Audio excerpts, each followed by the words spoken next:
Tenemos dos temas locales y nos vamos a ir rápidamente, Pedro, con el asunto de la comparecencia de Roberto Ramírez, el titular de la Comisión Estatal de Derechos Humanos, quien fue citado por el Congreso del Estado para abordar un tema en específico que tiene que ver con un órgano de control al interior de esta comisión, y posteriormente pues platicaremos sobre el juicio al diputado local del PRI, Carlos Noriega, exsecretario de Finanzas en la administración de Ignacio Peralta.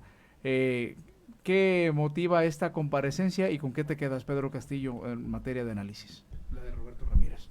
Sí, fíjate que nos llamó mucho la atención a quienes estamos inmersos en esto de la vida pública y de interés político, esta comparecencia hacia el presidente de la Comisión de Derechos Humanos.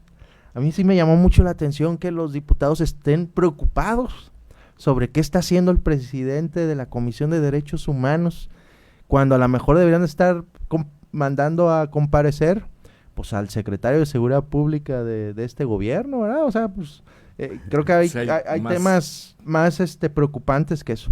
Pero me queda claro que el hecho de que los diputados manden llamar, claro, por la mayoría oficialista, en este caso de Morena, mandar a llamar a Roberto Ramírez, me queda claro que tiene más una cuestión, para mí, con un interés intimidatorio, que se volvería pues una situación de violentación de derechos humanos al presidente de la Comisión de Derechos Humanos. O sea, ya. Lo hacen bajo el esquema de que es un mandato de la Suprema Corte de Justicia de la Nación, Pedro. Bueno, es que ellos están haciendo una argumentación absurda. ¿Por qué? Porque como ellos le quieren reclamar al presidente de la Comisión de Derechos Humanos el hecho de que exista una ley o un reglamento de la Comisión de Derechos Humanos, cuando él no hace las leyes ni los reglamentos, cuando quienes lo hacen son los propios diputados, ellos son los que deberían de mandarse a comparecer para decir por qué está la ley así de la Comisión de Derechos Humanos, no al presidente que tiene que ejecutarla. Pero bueno, ese es el tema, la justificación que ellos dan. Más, sin embargo, lo que yo considero es que tiene mucho que ver con una cuestión de intimidación y de violencia política, no sé si le quieran poner hasta de género, pero para no ese tema de violentación de derechos humanos, pero para mí es una violencia política en contra del presidente de la Comisión de Derechos Humanos. ¿Por qué?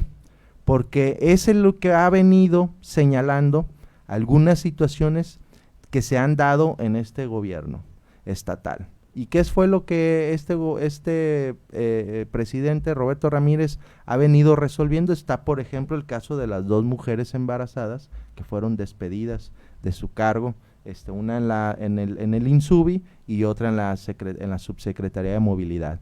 Ha resuelto un tema de violencia de género contra una mujer del funcionario que despacha en Chiapacop, Vladimir Parra.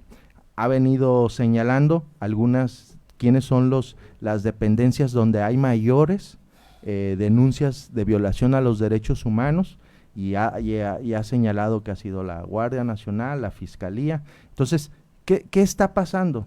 El trabajo del ombudsperson de cualquier estado y de cualquier país, pues es el defensor del pueblo, del actuar del Estado. Pues ese es el trabajo del presidente de la Comisión de Derechos Humanos, defender a la ciudadanía de los abusos del poder. Esa es su labor. Y entonces lo mandan llamar porque está haciendo esas situaciones. O sea, para mí pudiera ser que le están violentando los derechos al presidente de la Comisión de Derechos Humanos. Es como si le hablaran a un árbitro, la Federación de Fútbol, y lo conminara por qué respeta los reglamentos. ¿Por qué respeta los reglamentos del fútbol? ¿Por qué los aplicas? Pues porque están hechos para que se respeten. Sí, en ese caso yo creo que Roberto Ramírez pues sale airoso totalmente de la comparecencia, porque efectivamente es una persona que tiene muy claro cuál es la labor de un defensor de los derechos humanos. Queda muy claro, hay instancias internacionales, hay demasiada información que yo creo que en este caso los legisladores además no tienen ni siquiera la capacidad ni la capacitación que tiene el presidente de la Comisión de Derechos Humanos como para defenderse, para actuar. Él es un experto en la materia y ellos pues en realidad es uno de los temas que les instruyen para que lo hagan.